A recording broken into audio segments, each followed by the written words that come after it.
sustainable and resilient value chains. In today's interconnected world, value chains face increasing challenges from climate change, social disruptions, and other factors. Come and let's explore through this session how companies and their partners can integrate sustainable practices and collaborative strategies to build resilient, future-proof value chains that are adaptable to global challenges. It is truly an honor and a privilege to extend my heartfelt welcome to our session moderator and panel members.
I will now request the moderator, Mr. Ajay Bhatt, Head Corporate Product Sustainability Strategy, Skoda Auto, and the other panel members to please come up on the stage.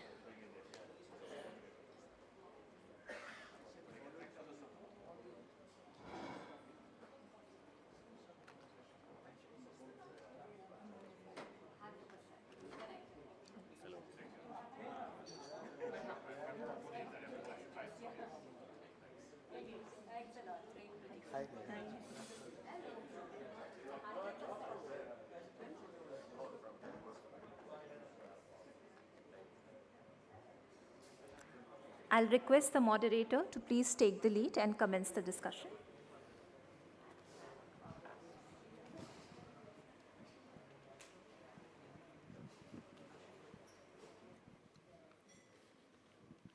So good evening. The subject is the sustainable and resilient value chain creation. And that's very interesting when you start talking about resilient value chain. It obviously, in today's scenario, when we have already seen a lot of geopolitical disruptions, we have seen a lot of climate-related disruptions, floods and whatever that you can come across. Pandemic was the beginning of actually shaking everybody into it. And it's a very broad term when you talk about resilient value chain. I think in 2021, if I'm correct, in the World Economic Forum, they came up with the concept of demand-driven disruptors and supply-driven disruptors. The supply-driven disruptors are the, as they call an example, the climate-driven floods and whatever that. The others are the, let's say, the geopolitical stuff. We had the chip crisis in the automotive industry. I am coming from the automotive industry. Then you had the Suez Canal, again the supply-side disruptors. So in such a scenario, how do you ensure that the whole value chain works seamlessly and doesn't hamper your operations, the business operations? That's one. The demand-side disruptions that they talked about was a typical new sales channel that comes up. Or let's say, in today's scenario, there is a lot of discussion happening on whether the electric vehicle penetration will move forward in the way that it was anticipated, or whether the other scenario will happen. These are some of the high-level stuff. At the same time, a couple of weeks ago, during the CII annual convention, the chief economic advisor of the government of India also talked about things that need to do at an operational level. They say that the big companies should also take care of the smaller suppliers or MSME suppliers in terms of helping them manage their source of fund. I mean, they manage their capital, working capital well, and also help them with the management bandwidth. Because many a times the smallest of the supplier, if he fails, then the whole value chain fails, and you have a big business disruption that can happen. So, and the smallest of the supplier is also very much into a lot of times managing the operations. So, this is something at a very high level. And when we talk about the sustainable supply value chain, instinctively we start thinking in terms of the environmental effect. And this is where sustainability word has been always connected with the environmental effects and etc. So you see the carbon footprint that the value chain creates in your own business. I can give an example of automotive business. Typically in the automotive business, when we calculate the carbon footprint for the whole for our business, the own operation of manufacturing is only contributing to 3 to 4% of the carbon footprint. So let's say CO2 greenhouse gas emission.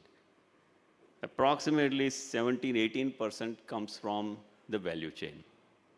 A big part of it, 60% plus, comes from the usage. And then the remaining 15% that comes from the end of life. So if we focus only on the value chain, it is almost 5 to 6 times what our own operation generates as a greenhouse gas. Though we have the biggest control on our operation, but the value chain cannot be ignored because there is a second biggest one. And I think I read somewhere that across the industries, about it ranges from 5 times to 10 times, somewhere in between for different industries, whatever the greenhouse gas emission or carbon footprint of the value chain. So it is in that context as well that we talk about the sustainable value chain. It's very important for that. For us, it is important at a Skoda Volkswagen, when it comes to our own operation, we have taken several steps. We have become water positive organization. We have become zero waste to landfill organization. We have one of the largest 18.5 megawatt of solar rooftop on our plants. One of our plants is already green energy plant in Aurangabad, the erstwhile Aurangabad. It is now named as Chhatrapati Sambhaji Nagar. So a lot of things that we have done at our end in terms of biodiversity as well. We have planted more than 700,000 trees. But the important part is to start working on the supply chain or value chain. And there again, as per our global mandate, we have started something called S rating, which we call a sustainability rating. There's exhaustive parameters on which we engage with our suppliers. We gather data, and the mandate from it's an internal policy that unless the supplier scores certain particular level of S rating, we cannot do the business with the supplier. So sometimes we have to work with supplier very clearly and ensure that they come up to a level that the Volkswagen Group is expected them to, and then we can always start the business. So this is one way of engaging with the value chain partners. The second is we are working very closely with the CII's Eco-Edge program. My observation for last 2 years has been it's quite positive because it's non-invasive. We ask the suppliers to share their data. First of all, it starts with the education. Actually, when you talk about the sustainable value chain, you have to educate a lot of suppliers on this.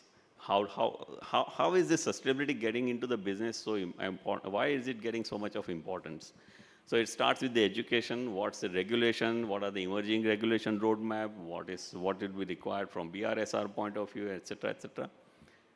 Then you collect the data, and then you also ask for the validating evidence. And all these things happens online. It doesn't happen with a physical visit to the supplier, so which is the best part, because then it's a self-declaration and self-supporting of the evidence.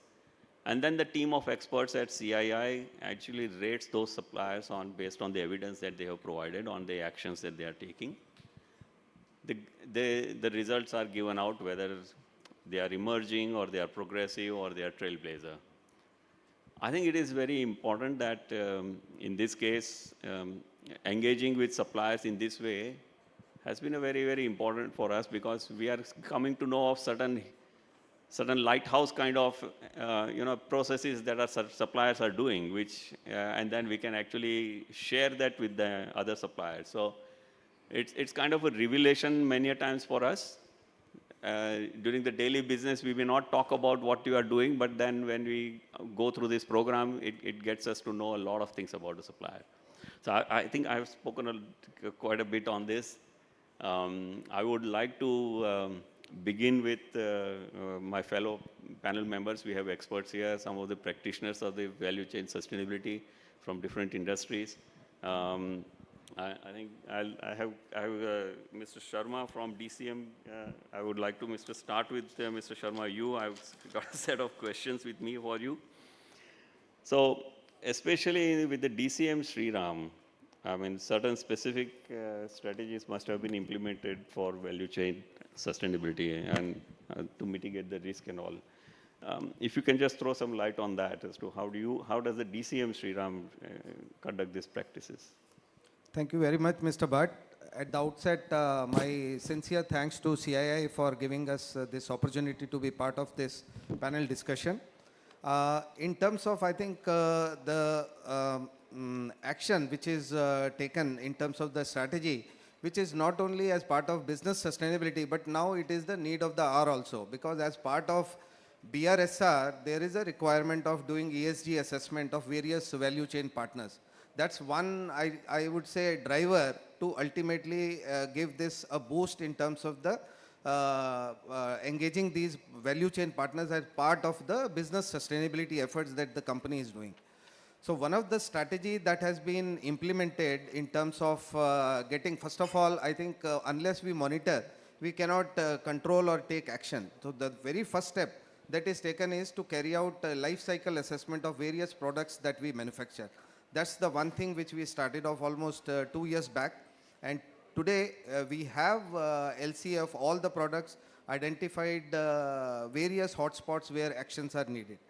In addition to that, there is another exercise that we conducted as part of our actionable item under the strategy is scope 3 emission reduction and that, evaluation assessment, which is carried out for all the 15 parameters. Out of that, we found 9 are the basic elements that are applicable to us, that categories. So we are now well aware of that our total overall emissions, almost 40 to 50% of our total emissions are scope 3 emissions, which gives us an opportunity to identify what are the hotspots where we can work upon. So for that, separate action plans are going to be laid down in the times to come.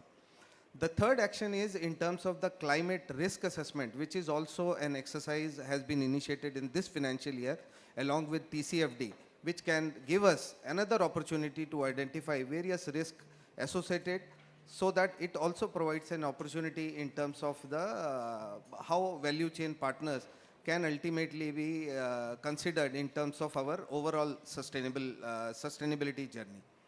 Having said that, some of the few actions that I think in the previous session, Mr. Tamak also elaborated on biomass. That is something which we are considering in terms of increasing our green mix in our energy portfolio.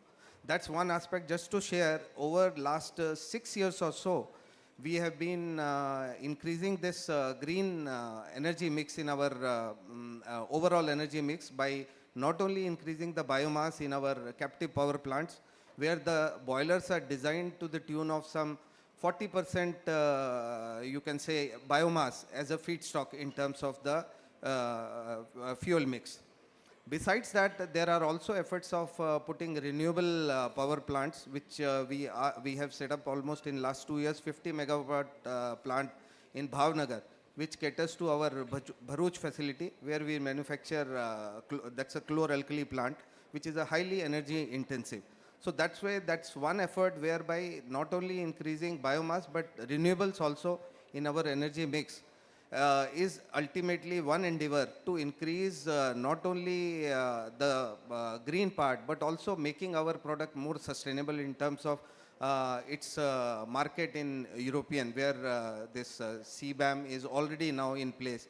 So that's one thing which is put in place. Besides that, various energy efficiency initiatives are also undertaken in terms of reducing our carbon emission. And basically, as we are into agri-rural business, where we have sugar business as one of the division besides various other agri inputs. So under sugar business, we produce sugar, and that ultimately generates a lot of waste in terms of molasses, press mud, and many other related waste, which are utilized for manufacturing alcohol, and that goes for alcohol blending. So in a way, in the scope 3 emission, that alcohol which gets blended with the petrol ultimately reduces GHG emission. So among these few actions, which ultimately is something which ultimately are reducing overall GHG emission under the value chain, you can say, actions. And we are producing almost to the tune of some 560 kiloliters per day of alcohol that goes for alcohol blending, this petrol blending. Besides that, there are also efforts in terms of recovering potash from the sludge which is generated from this distillery unit. That is a very, very soil, you can say, enrichment nutrient which is being used. And there is additional, you can say, effort that is made now in terms of CBG, which was talked in the previous session. We are already right now under erection of that plant, which is CBG from press mud. And in the month of October or so, it is going to be commissioned. And that is something which is going to further improve our, you can say, action in terms of reducing our overall GHG emission. And in line with our NDC target of our country, which our Honorable Prime Minister has already committed. So we are aligning our all actions in line with those NDCs in the various actions that we ultimately put as part of our strategy, greening our energy. Besides this, we are also into the business of hybrid seed, which is something very important to understand. Because of this climate change, what we are seeing now, which is real, there is a lot of reduction, or you can say reduced productivity in terms of the output, whether it is sugarcane or any crop related activity. So we are developing a lot of hybrid seeds, which ultimately are not only weather resistant, but pest control and other related diseases. So with that, not only our intervention with various farmers whom we ultimately work with has really gives us in terms of business sustainability, not only the productivity has increased in terms of the income that is generated because of the usage of all these hybrid seeds, but at the same time, sharing awareness in terms of best agri practices has really brought in good results in terms of not only water conservation, but also in terms of the productivity. Just to share at this point of time, sugarcane, generally the conventional production is somewhere around 50 to 70 metric tons per hectare. With our intervention over the last 5 to 7 years, there has been a lot of improvement, and to the tune of some farmers could achieve to the tune of some 240 to even 250 metric tons per hectare. That's what is, I think, something which can really bring in not only productivity or income at the farmer's end, who are our key value chain partners, but at the same time, it's a gain for the company also in a business where we are producing sugar out of the same sugarcane, which is our main feedstock. That's one aspect. And in this entire sharing, not only water that was saved, but at the same time, as I mentioned, income also is improved for these important stakeholders. Just to share the few figures, over the last 8 years or so, we could save to the tune of some 1100 billion liters of water. That's, I think, something which should be seen as one of the climatic action, which is more towards positive action from these initiatives that have been undertaken. And uh, bagasse is something which is also one of the waste that is generated, and that is utilized for generation of power in our captive power plants, and whatever surplus power is there, that is fed back to the state grid also. So that's something which is the green energy, as we say, non-fossil fuel energy. And as we are moving towards greening our energy mix, there are efforts made in terms of how this biomass can be increased in terms of increasing our sugarcane capacity also. That is also something which we are focusing upon in the times to come. So at this point of time, I think this is what I would like to share. It's very interesting. You touched upon life cycle assessment, you touched upon scope 3, you have touched upon the circularity in a very big way. I think they both integration backward, forward in your business, basically interesting practices on value chain, making your value chain sustainable. Thank you so much. I would now turn to Sandeep. Sandeep is Chief Procurement Officer for Apraava Energy. And Sandeep, I would like to understand from you, how is Apraava Energy is integrating sustainability in its value chain? I mean, yours is a different industry, so it would be interesting to hear from you. Thanks, Ajay. So I'll straight jump to the question of what we do internally as an organization and what we do. So we are a power generation company. So we are into thermal business. We are into renewable business. We also have transmission and latest entries into the advanced metering infrastructure. So focusing clearly on the first point of sustainability, what all we do within our organization. I think we are aligned to the government's mandate and the global mandate of 1.5 degrees climate change. So we have our science-based targets. We have taken a target of reduction of greenhouse gases by 46% on the base of 2022 to be achieved in 2027. So this is what we have taken as a target. The second biggest target is that we have taken a mandate from a strategic level that we will only be getting into the non-carbon emitting businesses. So no thermals. So it is only the green business that we'll do now.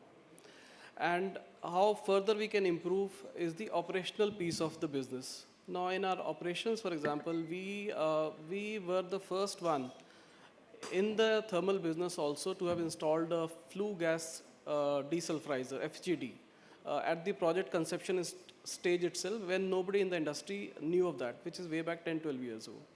And we are the first one in the entire country and NCR to have actually started utilizing that as well. So that means we are controlling the SOx and NOx levels at our plants, which is the first in the industry. We also have taken massive sustainability steps in terms of water reduction at our plants. In fact, this is one of the aspects, but in all business aspects, we have taken some measures, whether it is diversity, whether it is the human rights per se. So all business domains, business facets we have touched into our sustainability measures. Now, very specifically touching on the supply chain management per se. This was intrinsic to our organization. Now, how do we manage the supplier ecosystem? I think if you, most of the people in the industry or in fact CII, the example that we understand is of the automotive domain, because that is where you have the operational or let's say the business level controls. Your suppliers are dependent on you for your businesses, and you can make those businesses which are easy. Your suppliers accept your decision, because if they do not accept, they will be out of business. But that may not be the case for the others in the industry, and for small SMEs, they may not agree to you.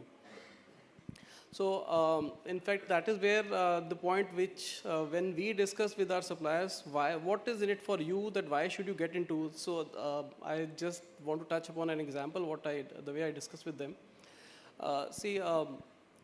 It is the human beings who are actually disturbing the equilibrium of the earth or the nature. So, we are not we are consuming, but not letting the earth replenish itself. So that means it is none else. For example, if in this room we are 200 odd people, So if with the same level of resources, if we have 1,000 people, it might be sustainable.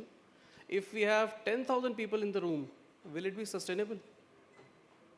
I think, or still more, if we put to 20,000 people here, does it become sustainable? So that means there is an inflection point beyond which it cannot sustain, whether we are here. So that is what, as human beings, we have disturbed the nature, and nature has its own course to do. So that means once this point sets in, and we owe this nature or earth to our future generations. So that means whatever we do today will have an impact on our children and our grandchildren. So that means not only for us, we need to do something for our future generations. So that is the point where I make a pitch and make our suppliers understand that.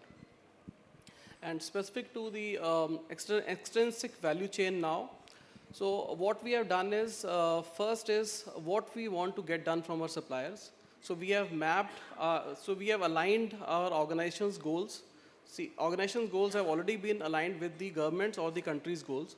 So we have our mission statement, our vision statement, and our ESG requirements. So we have mapped all these, and we have made a responsible procurement policy statement, which has an ambit of 11 constituents, which include climate change, includes human rights, includes employees' health, includes all other aspects that we can think of. And we have also made a front-facing policy, which is vendor code of conduct, where we make them understand what is it that we want from them. There are some must-haves, and there are certain aspirational values we have attached to to our expectations. So this is from a documentation standpoint. And now we have aligned with CII to get a dipstick analysis of our few top suppliers, and we'll engage with an exercise with them to map them on the as-is, where-is basis, what is the gap, and which all areas we want to focus on, and which suppliers we want to closely work on. This is one of the aspects. So the other areas in terms of the supply chain mapping is that we do an exhaustive exercise of our supplier risk management. So we also do a vital, essential analysis of our entire item codes. We do a mapping of our suppliers, and basis the criticality in terms of the business impact, likelihood of events, we have a risk mitigation plans. So this is one. But there could be certain aspects which we cannot touch. Or let's say the supplier is a single source and you have your dependence on them. What do you do? So there we have a supplier relationship management piece. So we actively engage with those suppliers that in terms of crisis as well, those guys are able to support us. And there were a few other points. I think I'll let the other panel members also speak, and not delving into more details on that at this point. Thank you. Thanks, Sandeep. So some interesting stuff that you shared, and human aspect. The point that I picked up was the human aspect of connecting with the suppliers. You will have the documents, you will have the policies, but unless you connect with your value chain partner at a human level and explain them the basic intent behind it, it doesn't work. It has been our experience as well that we started with eco-age, and when you actually seek out the data for the eco-age, most of the time suppliers start with a lot of resistance because they believe that we will reveal something and you will come back and ask me for a better price. Yeah? And then we go back and explain them that this is a different stuff and we are not going to touch upon our contract, but this is what we need to do. Let's understand, let's create a baseline and how we can improve upon it afterwards. So I fully understand what you are saying. Coming to you, Neha. Neha is the lead CSR and social performance for Shell in India, very important function. Neha, I would like to understand what are the steps that the Shell is taking to decarbonize your value chain? I mean, if you can just elaborate on that. Sure. Thank you, Mr. Bhatt. And before I start speaking about the content, I also want to thank the audience because when I was told there is a 5:30 session, I was expecting an empty hall and a light conversation between the panelists, but it's not. So a big thank you to all of you for the resilience you showed and being here. And of course, thank you to CII for having us here. The conversation around what we are doing to decarbonize our value chain. So again, let me go back. Like I think since the invention of fire, energy has been at the center of everything we do, and the demand is increasing. Since morning, we are talking about it, and so is like the technology around it.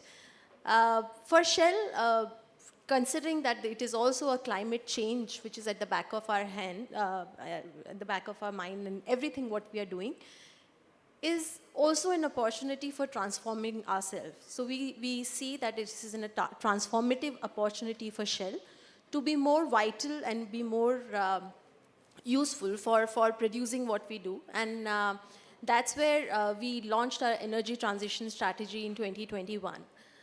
We are one of the most diversified energy companies in the world. We have a sectoral decarbonization program, whether it is aviation, marine, steel, constructions, and the work around that. But I will not get into the details of that. I will limit myself to 5 examples, which I think some of you can take away, and we can have a detailed conversation around that.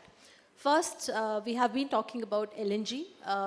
If I see in 2023, 10% of the imported LNG which India used was imported by Shell to, and what we are doing is we are bringing LNG to the doorstep. This is something where off-grid LNG was also brought by trucked LNG, what we introduced. This is like where we are taking LNG to the spaces across India where the grids are not available, ensuring that the industries which are heavily dependent on coal and diesel are getting supply of LNG, which is lesser emissions we can have. The second one is around the renewable energy, what we are doing.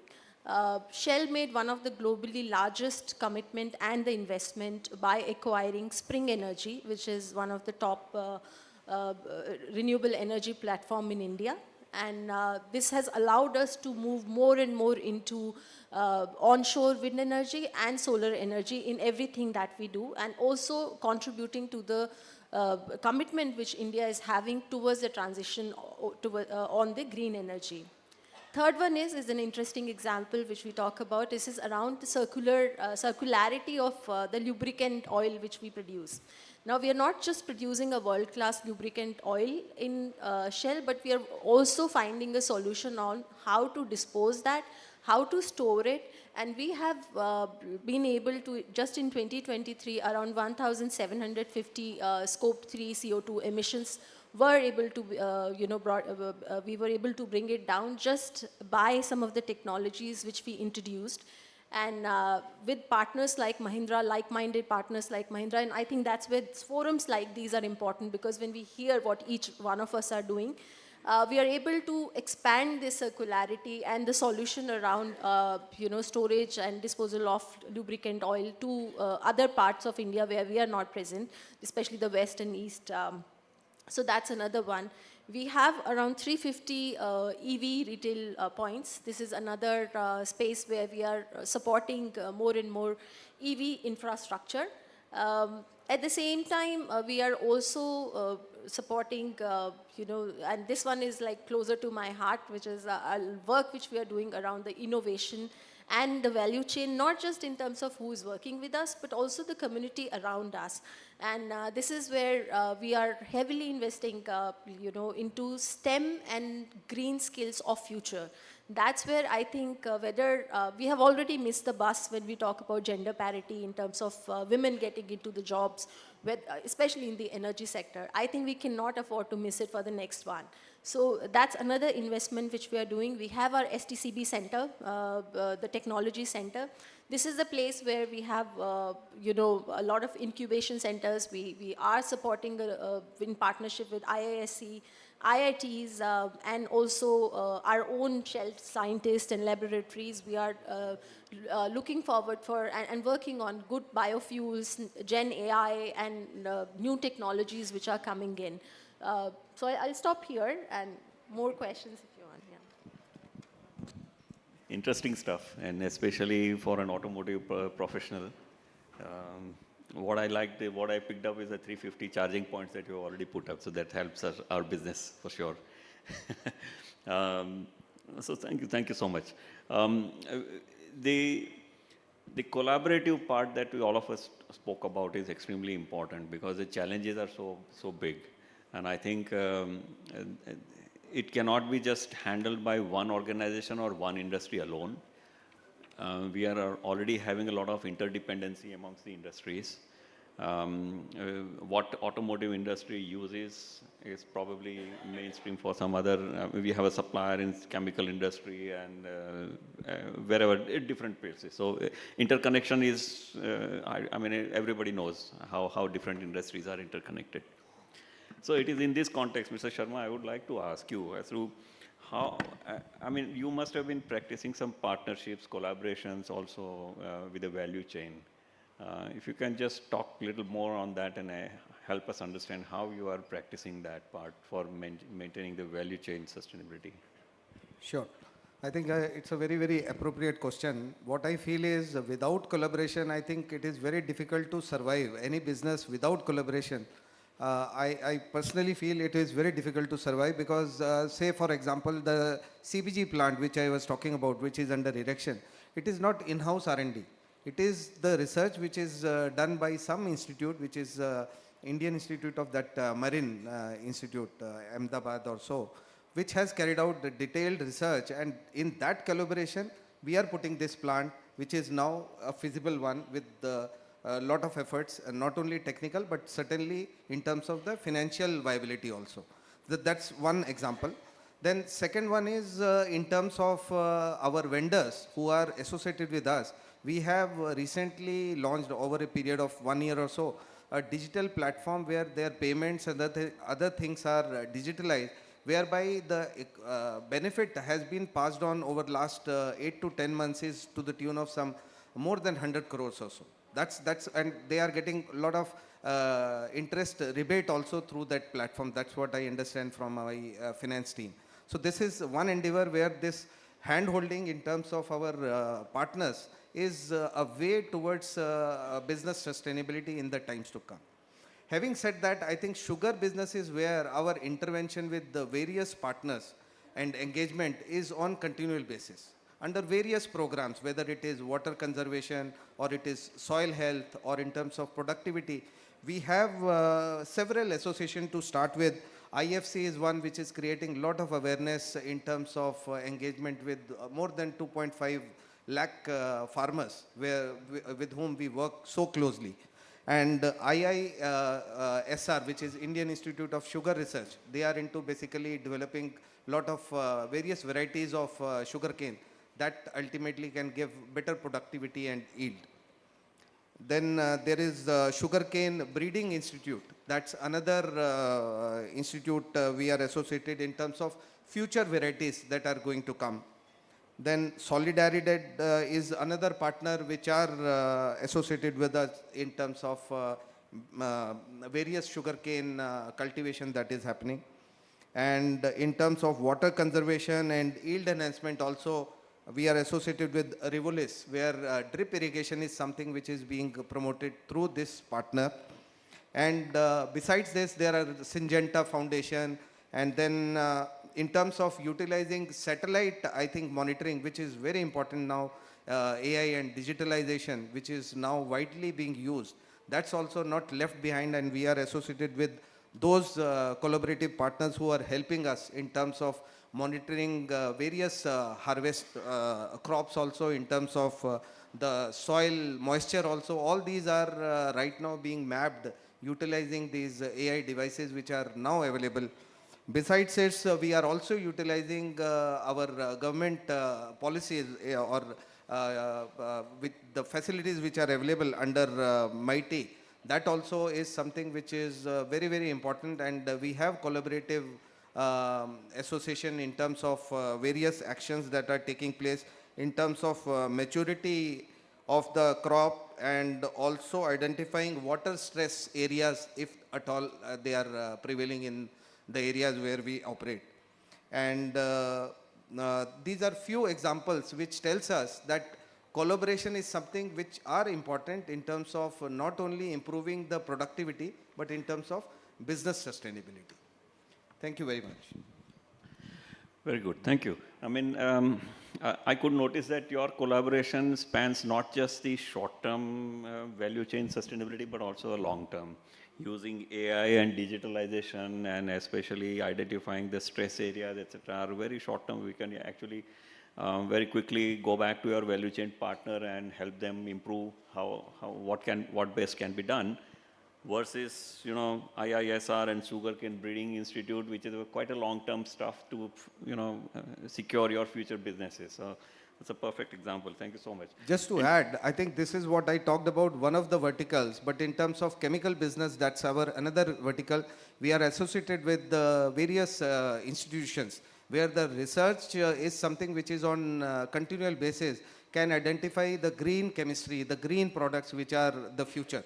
So that is something we have our innovative center in Vadodara, where our scientists are working 24/7, and in collaboration with the ICT, we have recently have a collaboration in terms of doing various research in terms of identifying the future products so that we can work on those sustainable products also.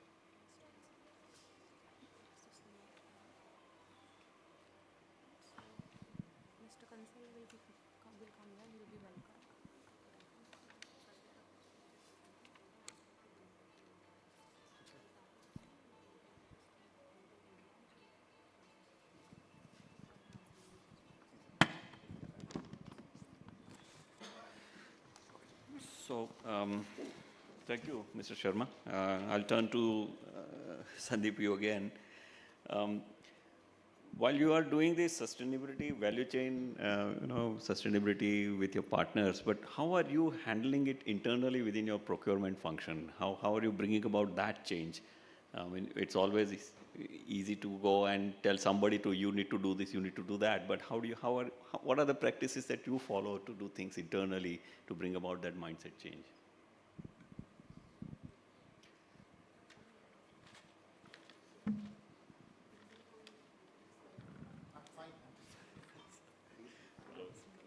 Sorry, I disrupted your panel.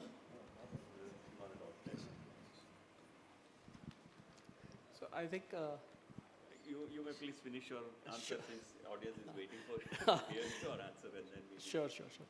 I think partly I do the same thing what I initiated with the vendor community as well. So the emotional pitch is one, because sometimes your own people will feel that what is in it for me? So I'm going to get my salary at the end of the month without even doing this. So why should I actually do this? So that is where you need to really connect with your team as well, and make them realize the value addition that this process is going to give. And in fact, in our organization, one part of the sustainability is business ethics as well. We rate our integrity and ethics on the highest pedestal, and even safety for that matter. In our business discussions as well, safety is the first priority, then profits and business and related things. So when I said ethics in business, so even gifting is not allowed, and it is a strict no-no, and we send out our formal letters to our vendor community as well that this is to be completely discouraged.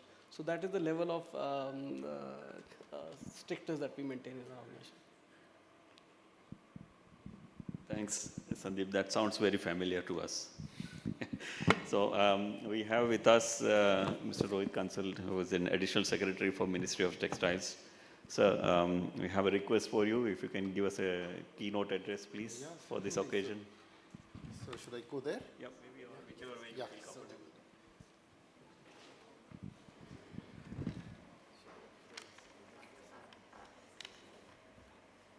I hope I have not disrupted your panel. You are through with your discussion. So, good evening, everybody. Let me begin by thanking the organizers and complimenting CII for holding what is now the 18th edition and the flagship event of this very vibrant confederation and this very vibrant chamber. Sustainability has become, from what was a nice thing to do a few years ago, to the thing to do, what we call the sine qua non, without which not. And therefore, I think It's the central point of discourse today. And it is only appropriate that CII is holding its sustainability summit. This also seems to be the season of sustainability summits. I did one with ASSOCHAM a few days ago, did one with PhD in the morning, and I'm doing one with Deloitte tomorrow. So, but I think the more the merrier. It only goes on to say how important sustainability has become to the entire discourse. When you think of sustainability, I think the first thought which crosses your mind is something which is being pushed by brands abroad, and I'm talking in the context of textiles here, something which is being pushed by consumers in the global north or the Western countries, or something which is being pushed by foreign governments, European legislation, German legislation, etc., etc. But I don't think many of us would remember that it was Mahatma Gandhi who said that there is enough in this world for everybody's need, but there's not enough in this world for everybody's greed. And when Mahatma Gandhi said this, he was only reiterating what represents the millennia-old heritage of India. He was only drawing upon the ancient Indian wisdom and culture, the concept of Deva Yoga, for instance, or rituals that signify replenishing of nature, or the Prithvi Sukta from the Atharva Veda that treats the earth as a mother and replenishment of the mother earth as one of our sacred duties. Therefore, when the Brundtland Commission defines sustainability as meeting the needs of the present without compromising the needs of the future, I think it rings familiar, it resonates well with all Indians. We do not have to be taught sustainability or the concept of reuse and recycle by any exogenous authority or law. I think it's part of our heritage, it's part of our nature. But when I talk of textiles, fashion and apparel, why has sustainability and circularity become the key focus of the textile and the apparel industry today? I will just come back to you with a few facts and figures.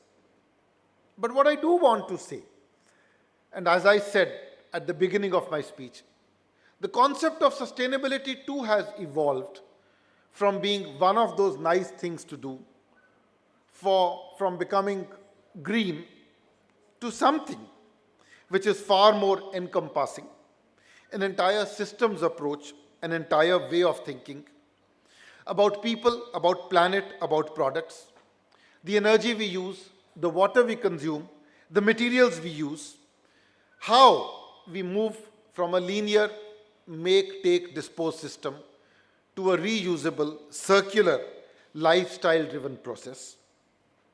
It addresses the entire product life cycle. But more than anything else, and as I caught the last snippets of the conversation in the panel, it's also about the entire ethics and fairness that drive your ecosystem, about living responsibly and living well. And I think what we need to remember, that when we export a product, we are not just exporting a product, we are not just exporting an apparel, we are also exporting energy. We are also exporting materials. We are also exporting material. And I think this export of water, material and energy is what should drive our understanding today. Therefore, when people talk about sustainability being driven by the demands of something which is exogenous, I would like to say that there is a business case for sustainability. And the business case is the saving which results not just to the planet, but to the business itself from being more efficient, whether it is in use of materials, whether it is in use of water, or whether it is in use of energy. So when I talk of textiles, what are the global mega trends which are driving the textile ecosystem today? There are a number of estimates which talk about the world textiles being grown or being able to grow at a CAGR of 2 to 3% annually. So the big trend, the mega trend is that we are going to see this continuous growth, and we are going to, it's estimated that we are going to see a $1.2 trillion trade in textiles and apparel by 2030 alone. But what will drive this trade in textiles and apparels are a few trends, one of which, of course, is digitization, innovation, and Industry 4.0, and global sourcing shifts, which are now becoming more apparent than before. In conferences and fora, we often talk of so-and-so plus one, so-and-so plus two. But you only need to look at the major exporting countries in the world, the apparel exporting countries, and the major importing countries in the world. And if you just look at the percentage of the volume of goods which are being imported by some of the major countries over a period of time, you will see how these shifts in sourcing are not just slogans, but happening in reality. But the mega trend, which is the trend of trends, is sustainability. Whether you are seeing sourcing from country A, or whether you are seeing sourcing from country B, whether you are seeing one kind of manufacturing, whether you are seeing just-in-kind manufacturing, in the textiles and apparel sector, which I can claim to speak of, the mega trend is sustainability, without which nothing is possible.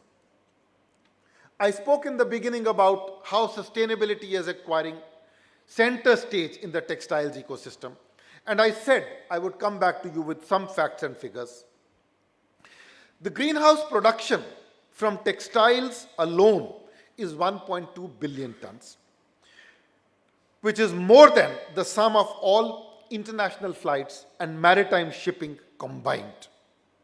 An estimated $500 billion of value is lost by quote-unquote clothes that are barely worn and rarely recycled. Textile waste is the third largest contributor to overall municipal solid waste, which is rarely recycled. Now, given that this is so, what are we doing about it? There are, of course, some mega actions, some mega activities that we are all taking. For example, the mandated BRSR report by the MOC,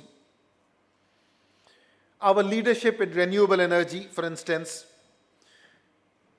our green energy targets of our Paris commitments have been achieved by us more than a decade ahead of the time in which we were supposed to do. The PAT scheme of the BEE, the MOP, are some of the examples of things that are happening at the policy level. But I don't want to talk about the policy level so much. But what I do want to emphasize, and I want to link it up with the statement I made on us traditionally being sustainable, is the wonderful work which is done by industry at all levels. One would expect the Arvinds, the Shahis, and the Aditya Birlas of the world to be sustainable, which they indeed are. They are leading the world on sustainability.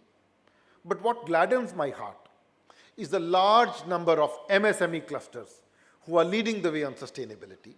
And I will give you just 3 examples.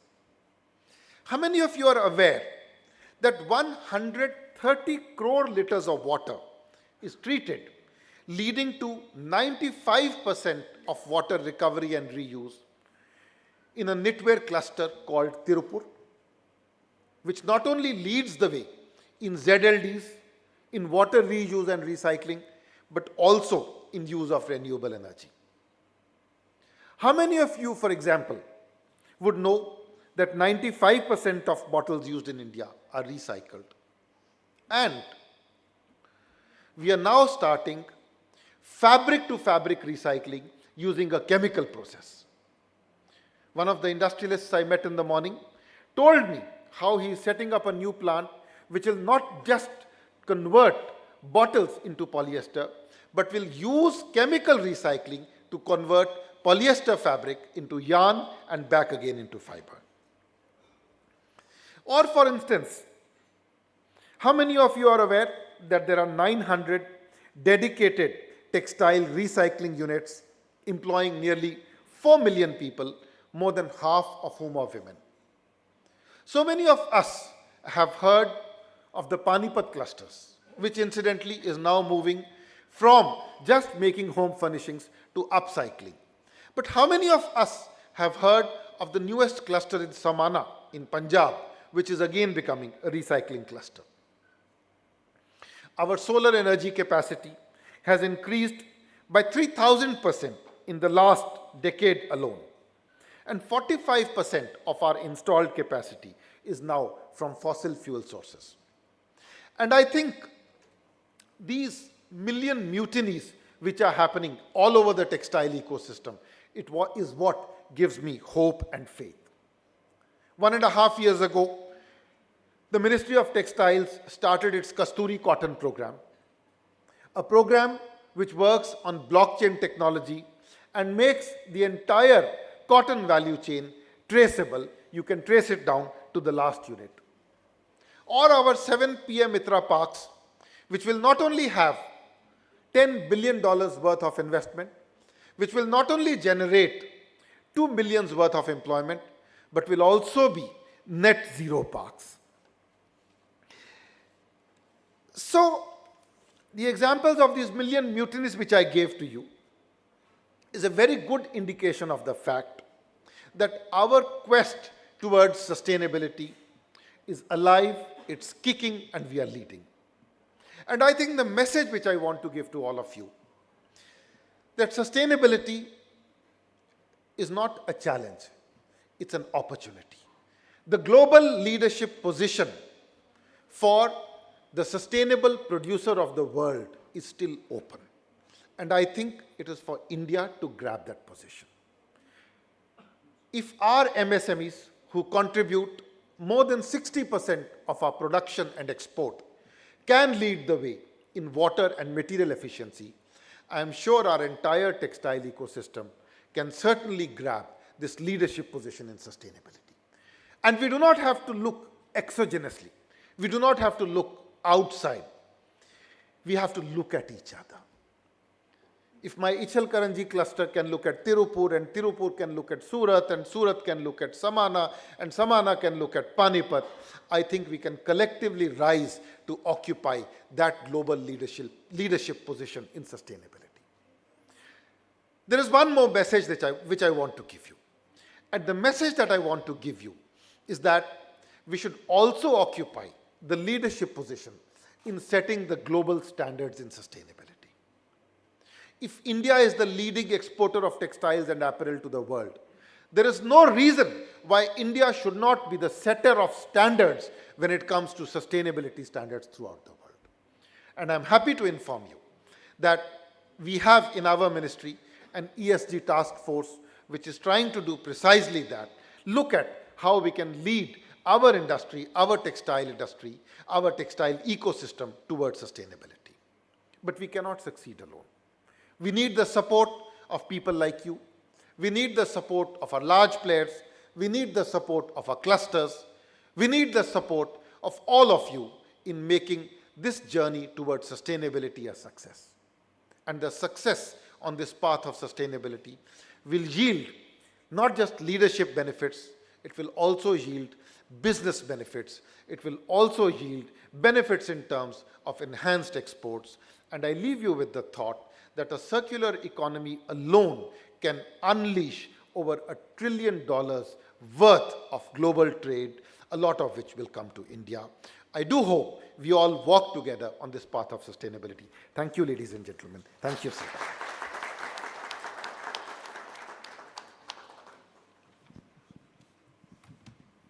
Thank you, sir. Very, very, very insightful. And I can at least say from my side that I did not know that's the facts that you have shared about our textile industries, especially Tirupur. Very, very, very, very insightful and very encouraging one and inspiring one.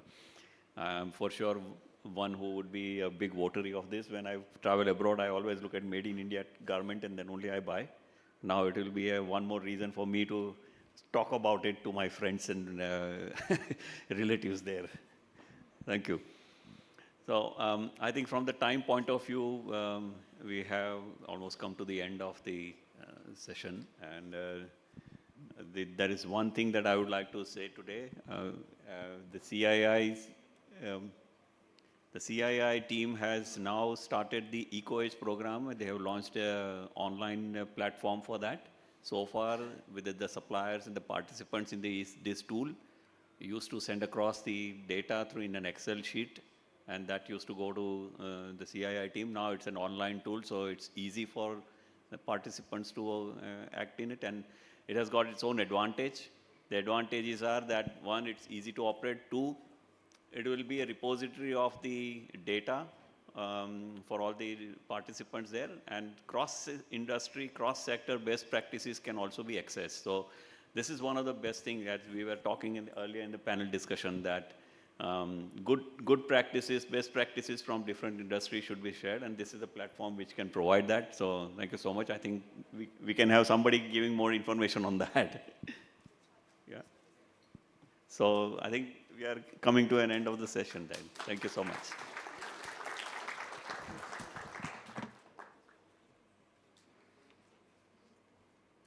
Our sincere gratitude and thanks to all the panel members, our keynote speaker, Shri Rohit Kansalji, and the moderator for making this an extremely engaging and insightful discussion. Thank you.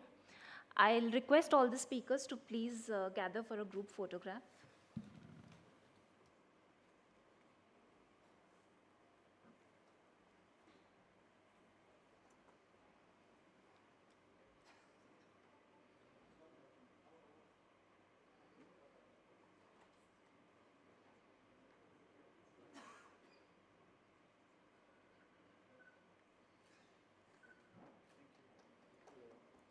Thank you. I'll request Shri Rohit Kansalji and Mr. Ajay Bhatt to kindly stay on the dais.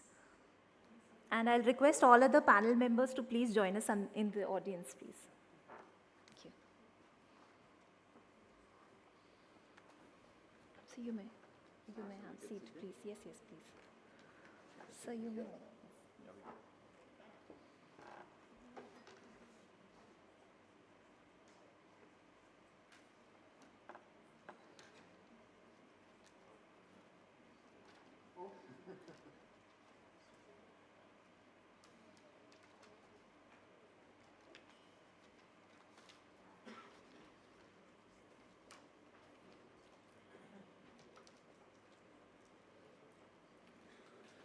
I will also welcome Ms. Seema Arora, Deputy Director General, CII, and Mr. Sachin Kulkarni, Board Member, Purchasing, to join us on the stage, please.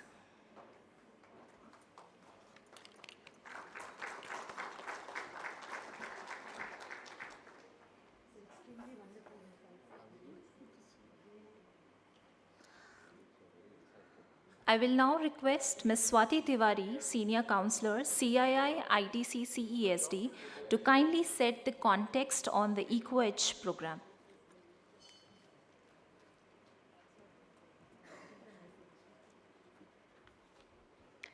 Thank you, Neha, and thank you everyone for joining us today evening for this EcoEdge ceremony. First, on behalf of CII, I would like to extend a very warm welcome to our dignitaries on the dais, especially the Additional Secretary, Shri Rohit Kansalji. He's from Ministry of Textiles. Sir, during your keynote address, it was very heartening to note the commitment of the Ministry on sustainability, and thank you for sharing the insightful things that the Ministry is doing. And we really look forward to the direction of the Ministry on sustainability. Before we begin the ceremony, I will take a couple of minutes to introduce the audience on what EcoEdge program is all about. EcoEdge is a certification-based program, and we have been running this program for almost 2 years now. The whole idea of EcoEdge is to integrate sustainability in the value chains of companies. And when we say that, it basically means, and when we look at the value chains, and the audience in the room today has a lot of suppliers represented from different sourcing companies. So when we look at the value chains, We know the kind of challenges that value chain companies face. Sri Kansal has also emphasized on the fact that how global norms are impacting the companies in India. So with that objective in mind, we designed the EcoEdge program. The whole idea is that how do we prepare our Indian companies on some of the domestic as well as the global ESG norms. There are 4 pillars on which the entire program is based. The first pillar is that of capacity building. So we put a lot of emphasis on increasing the awareness of the value chain partners on sustainability through capacity building programs. The second pillar is that of sustainability assessment, where we tell the value chain partners what their baseline assessment or status quo is today on sustainability. The third pillar is to give them a roadmap of where they can take their next level performance on sustainability. And the fourth and the last and a very important pillar is that to increase the business competitiveness of the value chain partners by enabling them with a certification which they can showcase to the world about their commitment to sustainability. So that's a very important pillar on which we are working on. So far, we have engaged with almost 300 value chain partners.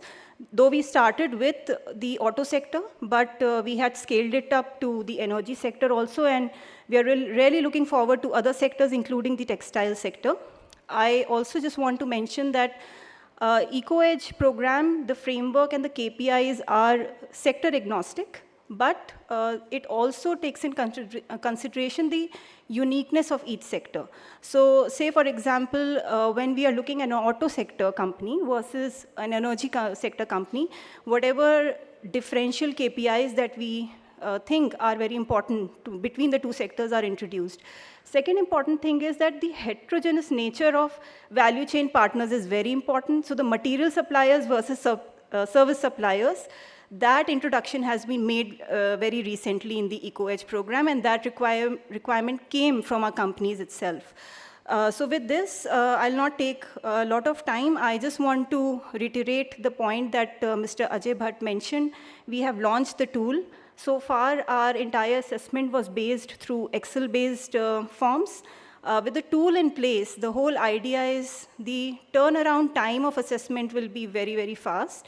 Also, the scale-up of EcoEdge program will be much higher. So at this stage, we engage with approximately 50 to 70 suppliers in one project, but with the tool in place, we are looking forward to maybe tripling or making this number 10 times. So that's the whole idea. The second important thing is that the tool will act as a data repository. It will help us in doing a lot of data analytics, which also provides a lot of evidence for efficient policy making. So with this, I thank all of you for joining the EcoEdge felicitation ceremony. I look forward to many more companies in the room to join this program with us. Thank you very much.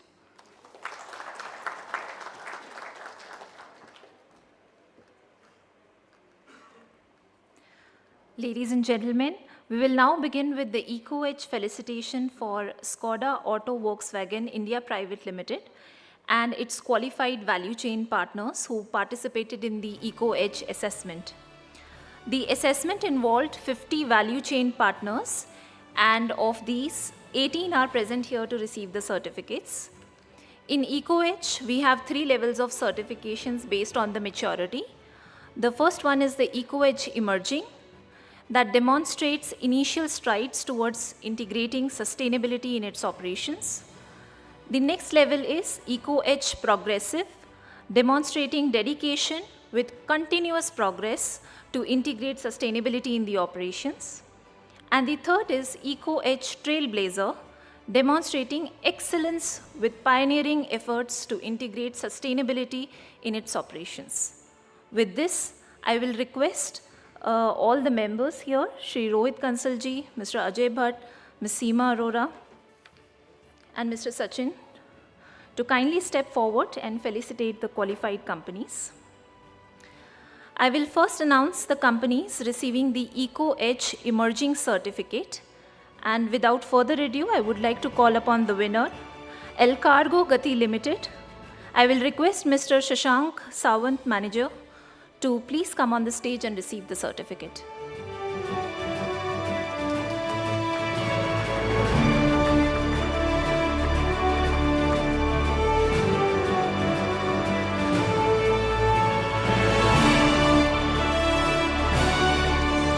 The next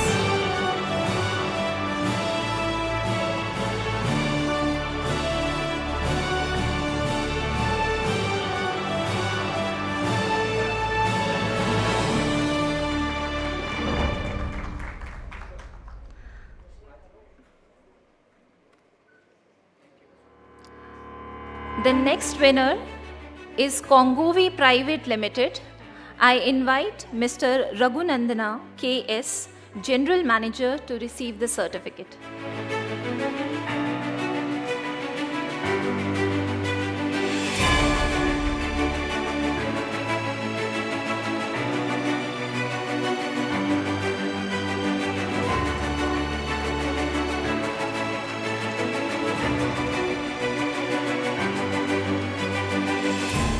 The next winner is SKH Sheet Metals Components Private Limited. I will request Mr. Girish Sethi, SBU Head, and Mr. Navdeep Singh, Quality Head, to kindly receive the certificate.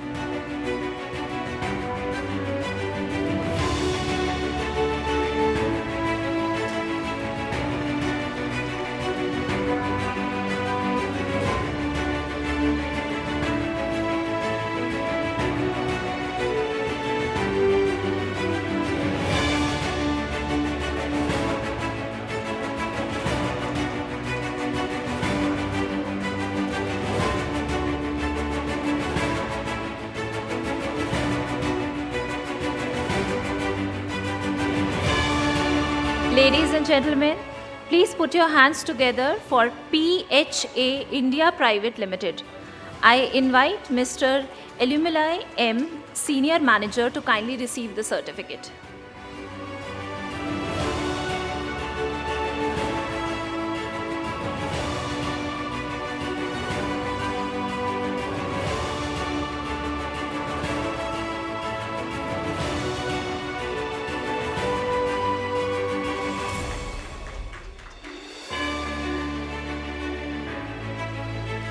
The next winner is Catalyst Service Solutions Partners Private Limited.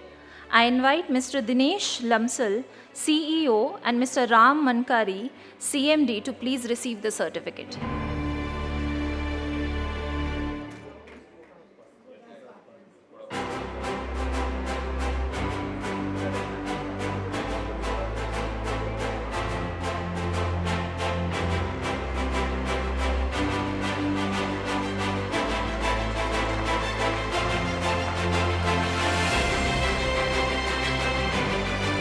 The next winner is Mahale Anand Thermal Systems Private Limited.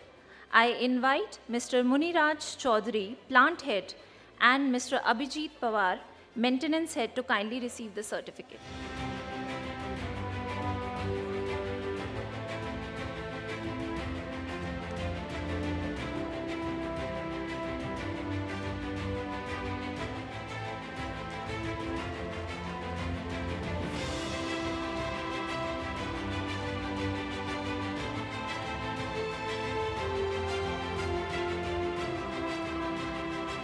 Ladies and gentlemen, please put your hand together for our next winner, DSV Air NC.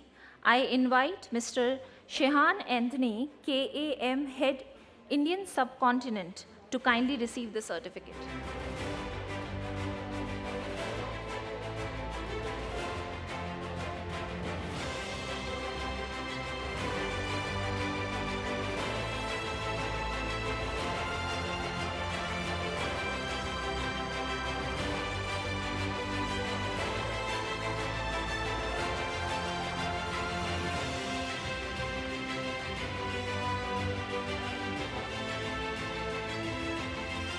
Ladies and gentlemen, please put your hands together for all the value chain partners. The next winner is Lumax Management Systems Private Limited. I invite Mr. Nagaraju N., AVP, and Mr. Satyashil Rohila, Divisional Manager, to kindly receive the certificate.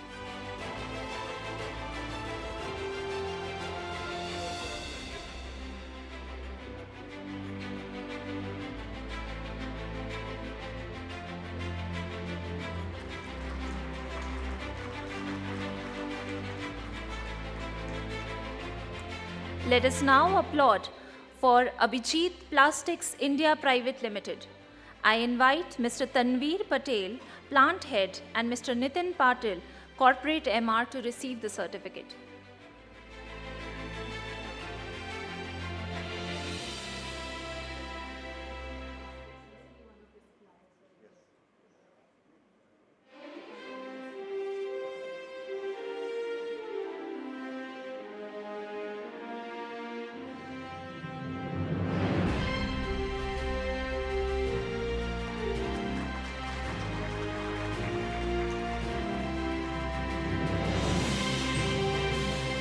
Our last winner in the category of emerging is LS Automotive India Private Limited.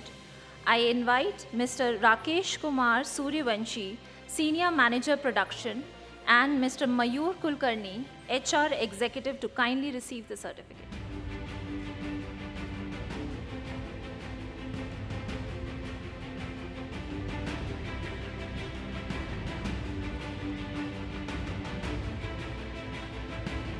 Request you all to please give them a huge round of applause.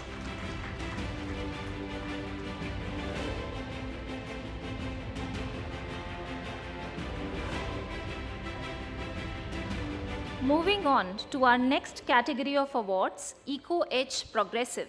The winners are Reliable Autotech Private Limited. I would like to call upon Mr. Sachin Mohole, Deputy General Manager, and Mr. Rupesh Bhaviskar, Assistant Manager, to kindly receive the certificate.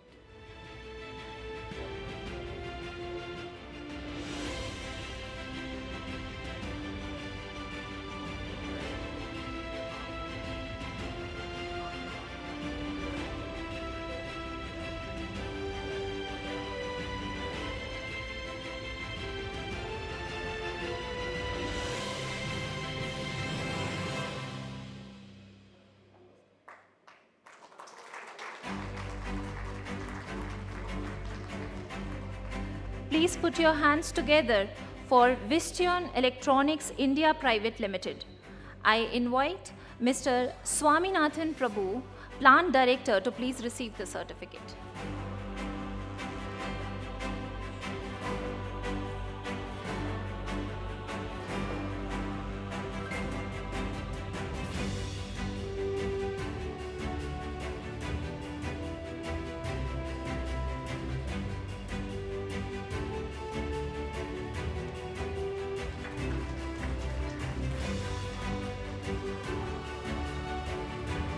The next winner is Coastal India Private Limited. I invite Mr. Divakar, Senior Manager HR, and Mr. Krishna Kumar, KP Manager, Plant Engineering and Maintenance, to kindly receive the certificate.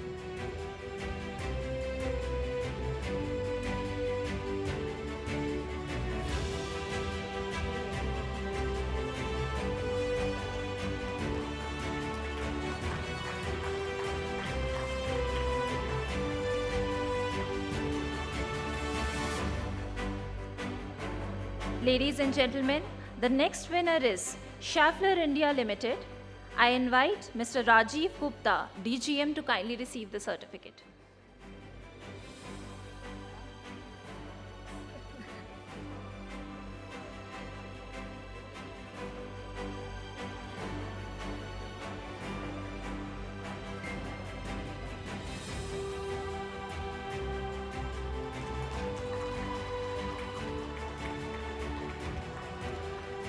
Please applaud for IAC International Automotive India Private Limited.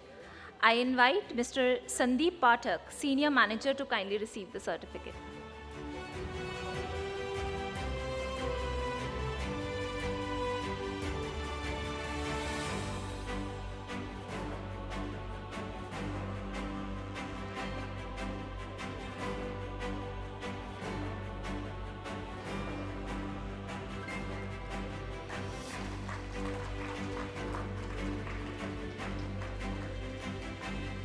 Our last winner in the category of Progressive is Varroc Polymers and Varroc Engineering Limited.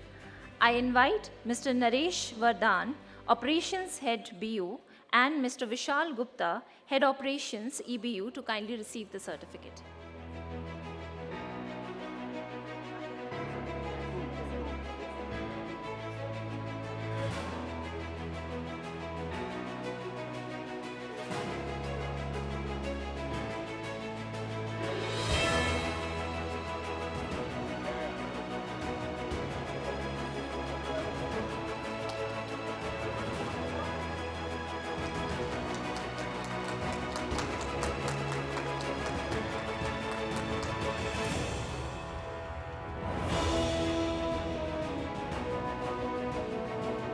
Lastly, as sourcing company, Skoda Auto Volkswagen India Private Limited was also assessed for the EcoEdge program, and it's qualified for EcoEdge Progressive Certificate. I request Shri Rohit Kansalji to kindly felicitate the team.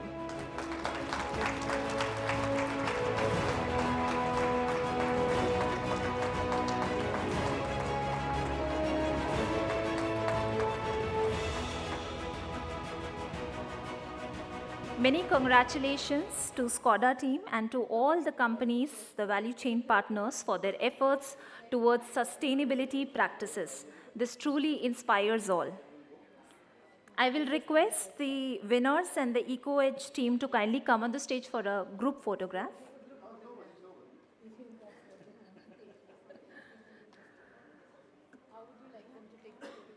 We can take it here. Yes, they can take it. Yes. I'll request all the value chain partners to please come with the certificates.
But I'm too short.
Ladies and gentlemen, with this we draw the curtains on the last session of the day. Our special thanks and sincere gratitude goes out to Shri Rohit Kansalji for awarding all our value chain partners and giving his valuable time to be with us. Thank you, sir. I also thank Ms. Seema Arora and the Skoda team for their presence and awarding the certificates to the value chain partners. I would also like to thank everyone for their participation in the session today.